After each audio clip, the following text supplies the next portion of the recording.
With Scream 6 taking a stab at the movie theaters here shortly, we take a stab at reviewing its predecessor, Scream, or Scream 5.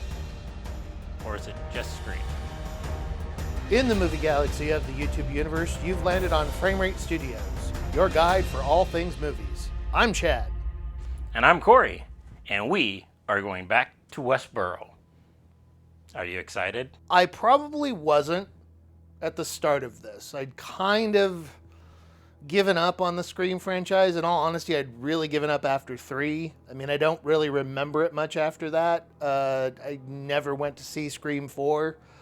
But I gotta say, I was very pleasantly surprised by this one. I love this. I will say it took me back to the original. Yes. Very absolutely. much back to the original. Absolutely. I know, and we all know, anybody who's watched a Scream movie knows a staple of this is to be self-referential and everything. But this, to me, does it so well and in such a fun way, as well as adding new elements and updating the story to make it make sense for a new generation. Oh, yes. That is one of the things I was pulling out from it. I'm like, you could go into it and maybe not even have seen any of the Scream movies because you know enough of the history of it. I mean, if you're going into it, you probably should know at least a little bit of the backstory of it. You know, the 3 main characters that they bring back, you know who they are. And the new cast comes in, they pick it up, and they carry it well. I think they did, and I think that's the brilliance of this and how it's put together is it, I mean, it is. It's very, very meta, and it constantly references itself and talks about those things about, yeah, the series was dead after the 5th movie. I mean, if you ask me, this whole franchise goes off the rails with number 5. They do all these references to, meaning the 4th one, of the Stab franchise, which it was meta upon meta upon meta, which I love movie references. And this is like its own 6 degrees of Kevin Bacon. Yeah, but it's like 6 degrees of horror movies. But Kevin Bacon is an American treasure. How do you connect all of them and these stories and make deeper and deeper jokes about all of them? So in addition to referencing of the old ones, there is a lot of other cast members that made a return. Ah, yes. It's only their voices. Mm-hmm. Their voices are in the background, except for one killer returns. Matthew Lillard plays the flamethrower Ghostface. That's pretty cool. I think the other references that it brings in is it's not just meta for horror movies. It's also about movie culture in general right now. And you were sitting there with me, and I laughed heartily when they're talking about Stab 8, and they're like, remember the Stab movie that came out last year? Oh yeah, the one the Knives Out guy directed, right? The point is, the hardcore Stab fans hated it. You go on 4chan and Reddit, all they're talking about is how Stab 8 pissed on their childhoods. Like all the Star Wars fans who after Force Awakens were like, we want something different, and then Rian Johnson made 8, and they're like, but not that different. You know, it was, sorry Star Wars fans, but you know, it just, so I love that. I loved the referencing, which was, once again, being self-referential to itself, where they're like, Can we talk about the title, Stab? What, just like the original? Just call it Stab 8. I like the new terminology that they're introducing us to. A requel. yes. Taking a reboot and a sequel, putting them together. I think that's a fantastic term.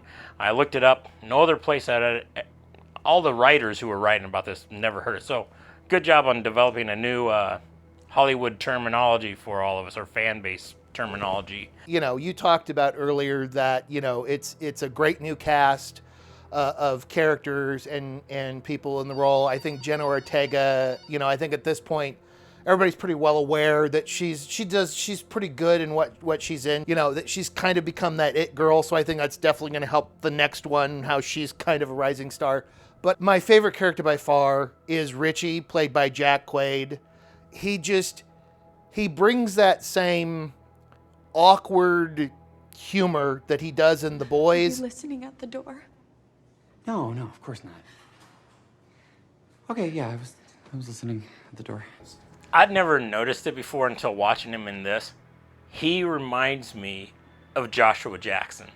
Yeah. And yeah. the way he delivered the lines, and the fact that at one scene they have Dawson's Creek playing in the background.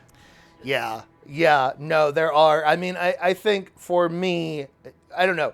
Like I said, he had so many great lines. I have two that really stuck out. One, the first, because it was exactly what I was thinking as they drove up to the house, which was, Who is a party in the middle of a killing spree? I thought that was, because I'm like, exactly. It's exactly what I was thinking.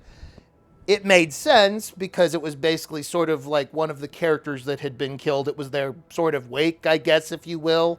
And I mean, they're teenagers. They're going to look for any excuse to party. I mean, but... Well, they're also using it as a protection. Well, if they're that's in a true. crowd, if there's a crowd, there's less likely. That's why they kept saying, why are you going downstairs by yourself? Why are you going here? Why the one guy didn't want to go upstairs with his girlfriend? It's like, Go upstairs. I have to pass on that. so. Yeah. But the other line, is when Richie and Sam go to meet Dewey for the first time, and they're sitting down and talking to him, and Richie says, Okay, do I have to take this from Sam Elliott over here or what? I love that. It just, I don't know. The writing is just phenomenal because it is so witty, and I also love with the writing how it's like they touched almost on not just in the writing, maybe it was in pictures also, every single psychopathic killer that there has been, it seems like. There was reference to Michael Myers. Oh, yeah. There was reference to Jason. Oh, yeah. All of them, I mean, great plugs to most recent stuff, not just old stuff. They referenced Jordan Peele. What's wrong with elevated horror?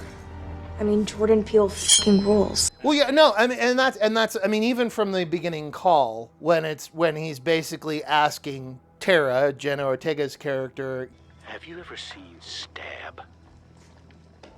Once, I think.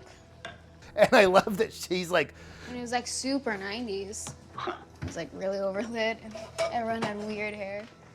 once again, it starts off running of making fun of itself in a way, but also making this for a new generation, but also so that those of us who went to the original Scream back in 1996 could still really enjoy this and connect with it. Well, you completely get the feel of it from the very beginning. I mean, the opening sequence is the Drew Barrymore scene, Yeah. which going into it, watching it and seeing that happen, I'm kind of like, I thought Ortega was through the whole thing. Well, yeah, no, exactly. So that's why I was a little confused. I'm like, no way did they punk us like they did with Drew Barrymore.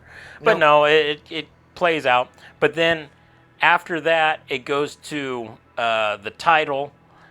And right after the title, it starts off just the same way as the original Scream does. Up on the flagpole, slowly pans down to the group sitting on the picnic table, talking. The conversations were very similar.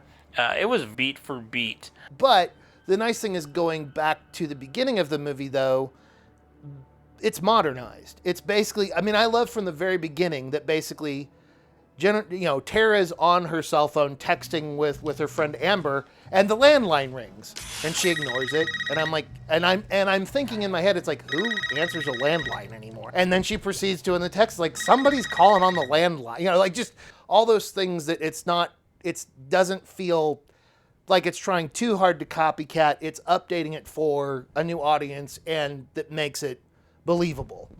So yes, there's so much callbacks. You'll love it if you haven't seen it. And this time, we did try to keep it a little bit more vague. Try not to give much spoilers because we know this is still kind of new. And some of you maybe want to race out to see it before you see the sixth one. I'm ready to see the sixth one. Yeah, I'm definitely looking forward to the sixth installment in this franchise now, yes. Hey, you tell us, are you ready for the sixth one? Are you going to go watch it? We want to know. And if you did see this one, also tell us what you thought of it. Yeah, I mean, do you like all the references, or are you just kind of over it at this point? Let us know. Now on to our Fob and Bob. You mean our front of the box and back of the box, Corey? Yes, our Fob and Bob. Or how about you start us off? Okay. All right. On the front of my box, it's going to be saying, Ghostface is back. And how a requel is done. Now, on the back of the box, with the modern day horror movie frenzy, this new installment of the Scream franchise is a fun and excellently written experience. Fans of the Scream franchise will enjoy seeing the cast back together and the many callbacks to the original. I walked away with it giving it a 78. So for the front of my box, and Corey and I do not cover these beforehand, so while I didn't say Ghostface, I did say Scream is back. Back with a vengeance. Now, for the back of the box, Scream returns with its 5th installment. This fun and gory thrill ride offers something new while also paying homage to its roots. This is a fitting requel that successfully passes the torch to a new generation. For me, it was an 83. All right, well, thank you for joining us on our trek through the movie galaxy of the YouTube universe, and make sure you hit that like and notification button. See you next time. With Scream 5.